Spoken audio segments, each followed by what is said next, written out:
বন্ধু, আজকের এই ভিডিওটা অনেক ছোট, কিন্তু আমি এই ভিডিওর মধ্যে যেসব কথা বলবো সেই কথাগুলো বাস্তব। কিন্তু এই কথাগুলো শোনার পর তুমি পড়ার জন্য কেঁদে দেবে। যখন তোমার পড়ার ইচ্ছে করে না, তুমি তখন আলসামি করে করে নিজেকে এবং নিজের পড়াশোনাকে, এমনকি তোমার মা বাবাকে তুমি ধোঁকা দিচ্ছ।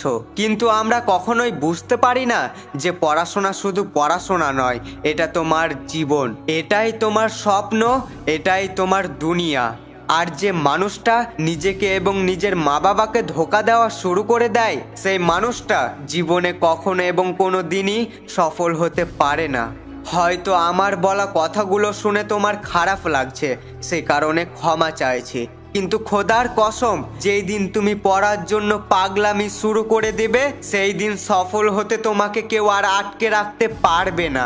তাহলে এবার যাও, বেশি ভেবো না, মন দিয়ে পড়াশোনা করো এবং বইয়ের সাথে বন্ধুত্ব করার জন্য নিজের জান দিয়ে দাও আর নিজের স্বপ্নের মাঝে হারিয়ে যাও। এই ভিডিওটা যদি তোমার ভালো লেগে থাকে তাহলে একটি লাইক করে দিও, আর মন হলে চ্যানেলটিকে সাবস্ক্রাইব করে নিও।